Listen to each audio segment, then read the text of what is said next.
அந்த மாலை நேரத்து காத்து இன்னைக்கும் என் ஞாபகத்துல ரொம்ப பசுமையா இருக்கு. அப்போ எனக்கு ஸ்கூல் முடிய போற வயசு.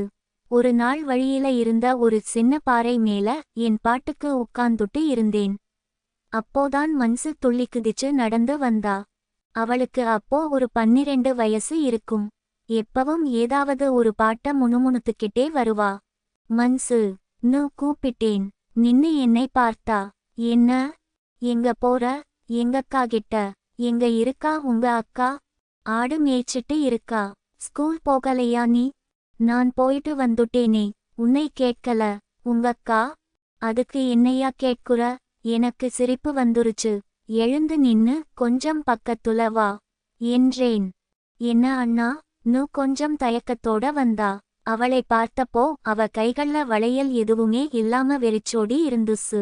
என் பாக்கெட்ல நான் ஏற்கனவே வாங்கி வெச்சிருந்த 2 தடிமனான வளையல்களை எடுத்து கையை குடு ன்னு சொல்லி நானே அவளுக்கு போட்டு விட்டேன். ஐ, நல்லாருக்குண்ணா. அவ முகம் அப்படியே சந்தோஷத்துல மலர்ந்துடுச்சு. சின்ன பொண்ணு இல்லையா? அந்த பூரிப்பு அவ முகத்துல அப்பட்டமா தெரிஞ்சது. உனக்கு பிடிச்சிருக்கா? உனக்குத்தான் வெச்சுக்கோ ன்னு சொன்னேன். சூப்பரா இருக்குண்ணா ன்னு சிரிச்சா. இப்படி அவளை கொஞ்சம் குஷிப்படுத்திட்டு மெதுவா என் விஷயத்துக்கு வந்தேன். நான் அவகிட்ட பேசினதுக்கே ஒரு சுயநலம் இருந்துச்சு. மன்சு, உன்னால எனக்கு ஒரு காரியம் ஆகணுமே. என்ன காரியம்? நான் ஒன்னு தருவேன், அத அப்படியே உங்கக்காகிட்ட கொண்டு போய் தரணும். அவளுக்கு உடனே புரிஞ்சிடுச்சு. தலையை ஆட்டிட்டு ஓஹோ, என்ன சார், லவ் லெட்டரா ன்னு கேட்டா. எனக்கு தூக்கிவாரி போட்டுச்சு. உனக்கு எப்படி தெரியும்? ரொம்ப வழியுறீங்களே. போன வாரம் கூட மூர்த்தி அண்ணா இப்படித்தான் லெட்டர் கொடுத்துச்சு, அத வாங்கி எங்கக்கா கிழிச்சு போட்டுட்டா. இதை கேட்டதும் எனக்கு ஒரு பக்கம் பயம், இன்னொரு பக்கம் திக் திக்னு இருந்துச்சு. ஐயையோ, இவ நம்ம லெட்டரையும் கிழிச்சுடுவாளோ ன்னு மனசு அடிச்சுக்கிச்சு. என் முகத்துல மீசையை விட பருக்கள் அதிகமா இருந்த ஒண்ணுமே புரியாத பதின்பருவம் அது. நான் உன்னைத்தான் நம்பியிருக்கேன் மன்சு. இது மட்டும் உங்க அப்பாக்கு தெரிஞ்சது, அவ்வளோதான், நான் செத்தேன். உனக்கு நான் அழகான செயின் வாங்கித் தரேன், யாருகிட்டையும் சொல்லிடாத ன்னு கெஞ்சினேன். எங்கக்காகிட்ட கூட சொல்ல வேண்டாமா ன்னு நக்கலா கேட்டா. அவகிட்ட மட்டும் சொல்லு ன்னு அவ மூக்கை பிடிச்சு ஆட்டினேன். அவ சரி நான் போறேன் ன்னு சொல்லிட்டு கிளம்பிட்டா. சூரியன் மேற்கே சாய ஆரம்பிச்சிருந்தது. பறவைகள் எல்லாம் கூட்டமா கூடி திரும்பிட்டு இருந்துச்சு. நான் என் செல்போன்ல ஹெட்போனை மாட்டிட்டு பாட்டு கேட்டுக்கிட்டே உட்கார்ந்திருந்தேன். ஆனா பாட்டு என் காதுல விழல, என் இதயம் படபடக்குற சத்தம் தான் எனக்கு கேட்டுச்சு. கொஞ்ச நேரம் கழிச்சு தூரத்துல மது தனியா வந்துட்டு இருந்தா.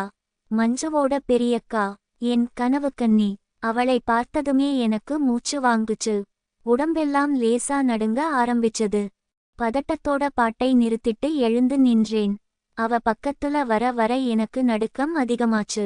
ஆனா அவ கையில ஒரு குச்சியை வெச்சுக்கிட்டு என்னை ஒரு முறை முறைச்சு பார்த்துட்டு எதுவும் பேசாம போயிட்டா. எனக்கு வார்த்தையே வரல. லெட்டர் என்னாச்சு? எனக்கு சுத்தமா பொறுமை இல்லை.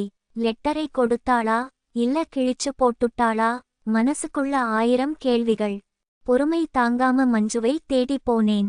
அங்க ஒரு சின்ன கரடு, அதோரம் இருந்த காட்டுக்குள்ள ஆடுகள் மேய்ஞ்சிட்டு இருந்துச்சு. ஆனா மஞ்சுவை காணோம். கொஞ்ச தூரம் தேடி பார்த்தேன். திடீர்னு கரட்டுக்கு ஓரமா இருந்த ஒரு பள்ளத்துல இருந்து பேச்சு குரல் கேட்டுச்சு. கிட்ட போய் எட்டி பார்த்தேன். அங்க மஞ்சுவும் அவ கிளாஸ்ல படிக்கிற ஒரு பையனும் இருந்தாங்க. அந்த வயசுக்கே உரிய முதிர்ச்சியில்லாத விபரீதமான ஏதோ ஒரு விஷயம் அங்க நடந்துட்டு இருந்துச்சு.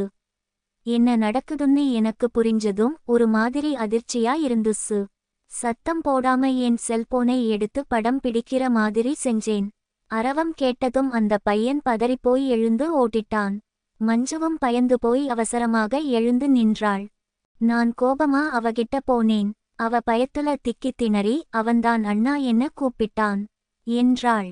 அவன் கூப்பிட்டா போயிடுவியா நீ ன்னு மிரட்டினேன். அவ பயந்து போய் அவ கிளாஸ் லீடராம், அதனால அவளுக்கு ஹெல்ப் பண்ணுவான்னு அவன் சொன்னதா ஏதோ உளறினா. எனக்கு கோபமும் குழப்பமுமா இருந்துச்சு.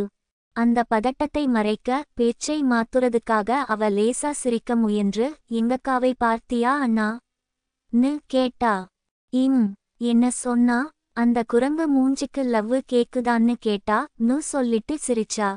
எனக்கு சுடீர்னு இருந்துசு. லெட்டர். அத அப்பவே கிழிச்சு போட்டுட்டா.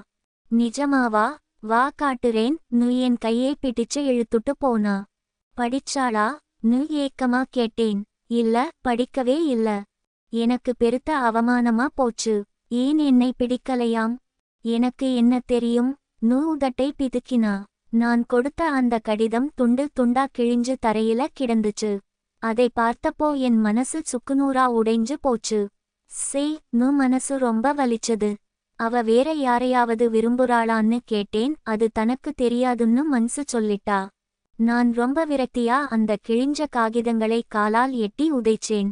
என் முகத்துல இருந்த வலியும் ஏமாற்றமும் மஞ்சுவுக்கு புரிஞ்சிருக்கும் போல. அவ ரொம்ப கேஷுவலா, அவ இல்லேன்னா என்ன அண்ணா, அதான் நான் இருக்கேன்ல, கவலைப்படாதீங்க நு சிரிச்சுக்கிட்டே சொன்னா. எனக்கு தலையே சுத்துச்சு. நீயா? எனக்கென்ன குறைச்சல்? நீங்களே அழகா இருக்கேன்னு சொன்னீங்களே. அந்த நிமிஷம் எனக்குள்ள ஒரு பெரிய மனப்போராட்டம். ஒரு பக்கம் நான் உயிரா நினைச்ச அக்கா என்னை அசிங்கப்படுத்தி நிராகரிச்ச அவமானம், கோபம், மன உளைச்சல். இன்னொரு பக்கம் ஒண்ணுமே புரியாத வயசுல விட்டீதம் தெரியாம எனக்காக நிக்கிற இந்த சின்ன பொண்ணு. என் மனசு ரொம்ப தடுமாறிடுச்சு. என்னை நிராகரிச்ச மது மேல இருந்த கோபத்தையும் விரக்தியையும் ஒரு முட்டாள்தனமான முடிவா மாத்திக்கிட்டேன். மனசை தேத்திக்க வேற வழி தெரியாத ஒரு பதின்பருவத்து கோளாறு அது. சரி நு நான் ஒரு முடிவுக்கு வந்தேன். அவளுக்கு இதோட விட்டீதம் முழுசா புரியல. நான் ரெடி நு விளையாட்டுத்தனமா சிரிச்சா. சரி நான் போறேன், ஆடுகள் எல்லாம் போகுது நு அவ பொய்க்கோபமா சினுங்கினா. நான் அவளை போக விடாம தடுத்து நிறுத்தினேன். மது என்னை வேண்டாம்னு சொன்ன வலியை மறைக்க மஞ்சுவுக்கு பக்கத்துல போனேன். அவளை லேசா அணைச்சேன். இது காதலா, கோபமா, இல்ல அந்த வயசுக்கே உரிய குழப்பமானு எனக்கு சத்தியமா தெரியல. ரெண்டு பேருக்குமே அதுல எந்த தெளிவும் இல்ல. என்னமோ ஒரு ஆவேசம், ஒரு தவிப்பு. சூரியன் முழுசா மறைஞ்சு இருட்ட ஆரம்பிச்சது. அங்க இருந்த ஒரு செடி மறைவுக்கு அவளை கூட்டிட்டு போனேன். அந்த இருட்டுக்குள்ள எனக்குள்ள படபடப்பு அதிகமாச்சு. சுத்தி யாரும் இல்லையான்னு பதட்டத்தோட பார்த்தேன். என் இதயம் வேகமா துடிச்சுது. அவளுக்குள்ளேயும் ஒரு பயமும் எதிர்பார்ப்பும் என்ன நடக்குதுங்கிற குழப்பமும் கலந்து இருந்துச்சு. அந்த இருட்டுல வார்த்தைகள் இல்லாம உணர்ச்சிகள் மட்டும் தான் மிச்சம் இருந்துச்சு. கோபம், ஏமாற்றம், குற்றவுணர்வு, புதுவிதமான ஒரு தயக்கம் எல்லாம் சேர்ந்து ஒருவிதமான மூச்சுத்திணறலை ஏற்படுத்துச்சு. அவளும் பதட்டமா என் முகத்தையே பார்த்திட்டு இருந்தா. அந்த தருணம் எந்தவிதமான காதலோ முதிர்ச்சியோ இல்லாத வெறும் வயசு கோளாறால் நடந்த ஒரு பெரிய தடுமாற்றம். என் மனசு முழுக்க மதுவோட நிராகரிப்பு உறுத்திக்கிட்டே இருக்க நான் மஞ்சுவோட அந்த இருட்டுல நின்னுட்டு இருந்தேன். எல்லாம் முடிஞ்ச பிறகு ரெண்டு பேருக்குமே என்ன பேசுறதுன்னு தெரியல. ஒருவிதமான கனத்த அமைதி. நான் களைச்சு போய் ஒருவித குற்றவுணர்வோடு தள்ளி நின்னேன். அவை எதுவுமே நடக்காத மாதிரி செம வெயிட்டு நு சின்ன பிள்ளைத்தனமா என்கிட்ட ஏதோ பேசினா. நான் அவளை பார்த்து ஒரு மாதிரியா, நீ சூப்பரா இருந்த மன்சு, ஐ லவ் யூ நு சொன்னேன். அது உண்மையிலேயே அவளுக்காக சொன்னதா இல்ல என்னை நானே தேத்திக்க அந்த நிராகரிப்பை மறக்க சொன்னதான்னு எனக்கு இன்னைக்கு வரைக்கும் தெரியல. நாங்க அங்கிருந்து கிளம்பும்போது ஊருக்குள்ள இருட்டு முழுசா பரவியிருந்தது. மனசுக்குள்ளேயும் ஒரு பெரிய இருட்டு அப்போதான் கவிய ஆரம்பிச்சிருந்தது.